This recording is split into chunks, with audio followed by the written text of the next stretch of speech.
Does disrupting ordinary people's lives make a difference to climate change? Are Just Stop Oil actually affecting any change? They're well-meaning, their motivations are correct.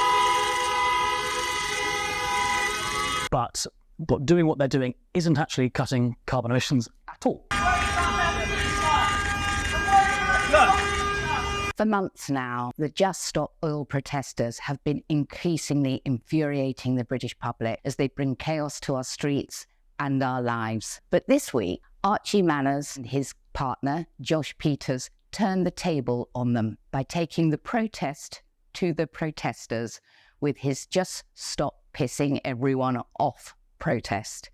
Archie, can you tell us how you thought about this? We've set up a campaign, or we had set up a campaign called Just Stop Pissing Everyone Off. I hope I can say that to the kind people of the Daily Mail. Just Stop Peeing Everyone Off, which was our response to the tactics being used by Just Stop Oil as they go around the country, disrupting everyone and achieving very, very little. So we decided to infiltrate them with a mole. So we signed up as one of their volunteers, sent our producer, one of our producers, in undercover, followed them around for a couple of days to work out who they are, what they were doing, how they work, and then decided to surround them with a bunch of protesters called Just Stop Pissing Everyone Off, all in identical orange t-shirts saying Just Stop Pissing Everyone Off in Just Stop Oil's font, and managed to prevent a group of them from getting onto the road and disrupting ordinary people getting to hospital or their jobs or school or whatever. And then we discovered through our mole that Just Stop Oil were having a banquet. They called it, and again, I'm sorry for the language, the Beyond banquet, which was, and I quote, a time to grieve for what is lost and what will be lost, but also a time to celebrate all our achievements. We weren't sure quite why they needed a party, but they had one with a harp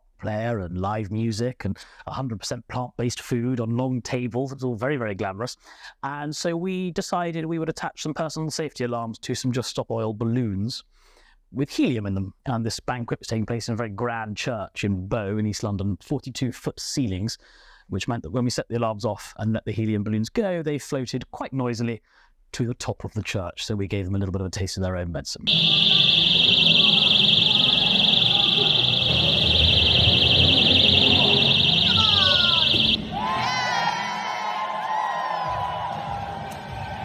The response has been amazing. Yeah, it's been incredible. It started a conversation, which is what we wanted to do, about whether Just Stop Oil are being effective and efficient in tackling what is probably the most extraordinary crisis that our generation faces, which is climate change. Does disrupting ordinary people's lives make a difference to climate change? Are Just Stop Oil actually affecting any change? I think they're really good people, generally, from what we've seen. They're well-meaning, their motivations are correct, but doing what they're doing isn't actually cutting carbon emissions at all. And so it has received a huge response online. I think people are not being taken with Just Stop Oil. They're not succeeding in bringing the hearts and minds of all of us to do our bit for climate change. And the only way that climate change is going to be solved is if we all come together, realise this problem that it is, and do our bit working together to solve it. Just Stop Oil aren't doing that. People are really, really pissed off. And in fact, the polls show this. So YouGov have done extensive polling on this. Over 70% of people agree with the motives of Just Stop Oil, but almost all of that same majority disagree with Just Stop Oil's tactics and themselves as an organisation. So it was more pointing out to the members and the organisation of Just Stop Oil, you've tried it for 18 months, you've started a conversation, that's great, but it's not working. What can we do now? We try and test how people will react to things. So we make sure that what we're doing is just poking fun in a testing kind of way. So humour is critical to it. If you can't laugh at things, then what's the point of being alive, frankly? So we try and look at people and things that perhaps aren't being as effective or as efficient as they should be, poke fun at them, find if there's a little loophole, and see if we can make a point along the way. And when it comes to climate change, that point is an important one. I understand that you were concerned that you might be recognised by some of the protesters because you went to Radley. Well, there is a rumour that some of these protesters are posh, and I'm kind of the leather-bound dictionary definition of posh,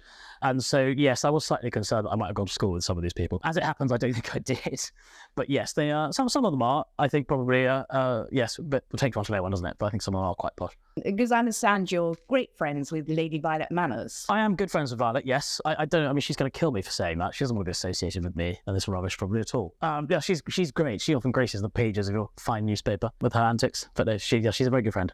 And you are something in line to the Duke of Rutland. It's a very, very, very, very long line. It's it would stretch here around the world a couple of times. Apparently my Wikipedia says so. Someone else has done that research. I don't know why. Put it like this. For me to have a title would be a seriously bad family accident of a lot of people on a bus that would have to explode, and it would take more than one bus. It's a long way away. When you told your parents, I want to be a magician, mum and dad, after they'd invested considerable sums in two of the poshest schools in the country, Ludgrove and Radley, how they greeted that news? Oh, when I said they wanted to be a magician, they were remarkably relaxed about it. But I didn't really. It sort of just happened because I've been doing magic since the age of 4. Been given a set by a godmother and got very into performing magic. I used to really pee off my parents would have dinner parties or like lunch parties, and I used to perform at the end of the dining room and charge my parents' friends 50p to watch what was essentially child's magic. It was rubbish. And from then just discovered a love of performing magic. I'm still performing it to this day. I'm very lucky and get to go to some incredible parties, and that's my job, which is just amazing. And go around the world performing that, and then did that all the way through Radley, and then sort of after a while, the television and YouTube kind of came along, and that's how I met Josh and go from that. May I ask who you have performed your magic for? I understand every prime minister until we started having so many recently. Yes, I think every prime minister up till Boris. I like that one. I think every prime minister, when also famously likes a party. So up to him, I think every living prime minister. A few members of the royal family. I did Prince Harry's 30th. I've done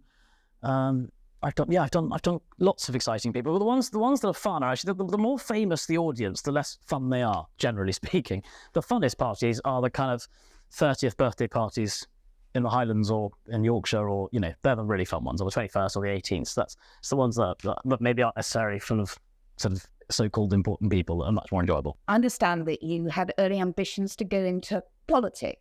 Yes, it's very much like magic. It's lying to strangers. So it's in many ways very similar to what I do now.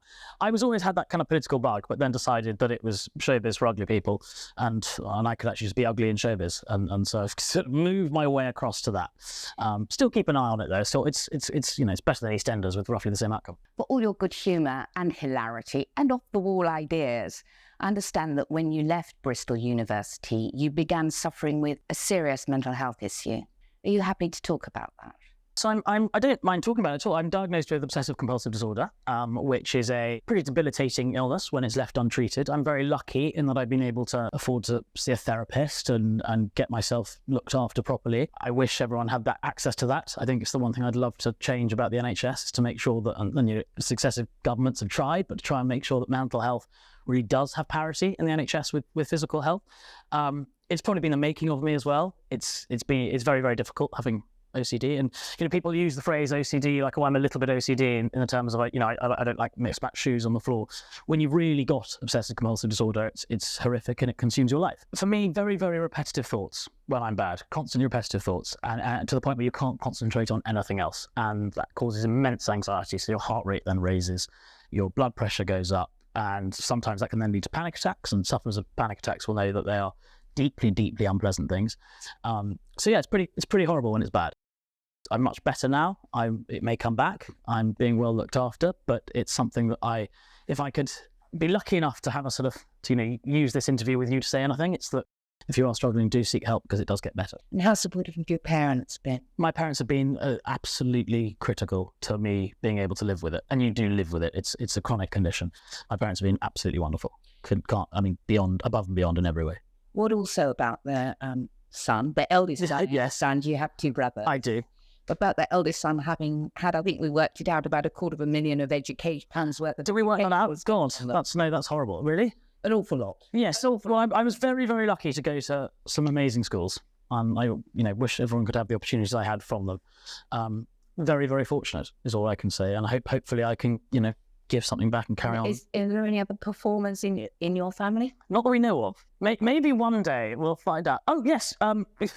Sorry, I thought you meant professional. She's whispering at me, your mum. What she means is, there are no professional performers in my family, but my mother, who is completely sober and has always been completely sober, her favourite activity at 3 o'clock in the morning after a long evening is to get onto the table and sing Rhinestone Cowboy. Sing Rhinestone Cowboy is an exaggeration, more chant, completely out of tune, to the point where everyone else wants to go to bed. It's a fabulous way of clearing a house. Have you got any other stunts coming up? Not yet. No, at the moment we're back in reset mode. We have a production company called Goon Squad Productions where we do stunt videos and guerrilla marketing for brands and companies. So we're working on that for a little bit on behalf of other people, and then we'll see where the wind takes us as far as the future goes. Archie, can I ask you to show us one of your magic tricks that's wowed prime ministers and your mate Prince Harry? My mate Prince Harry, what nonsense. Yes. Okay, pop your hands just on the edge for me like this, and I'd like you to wiggle one of your hands just to get rid of. Okay, get rid of that hand. That's fantastic. So leave that one there. Make sure I don't touch that hand.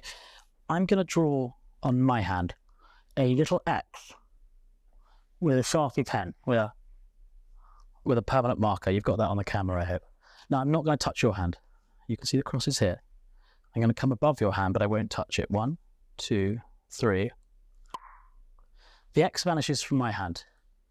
Now, you have a choice of either hand to leave. You left that one in place, yeah? Yes. Since the beginning, I've not touched you. No. Open it up, show the camera. Give it a wave to the camera. Just like, Michael. it might just fly right across to your hand. That's the sort of nonsense I do. There you are, available for weddings, parties. Get my plug in archiemanners.com. There we go. Amazing. Thank you very much. Thanks, Archie. Thank you.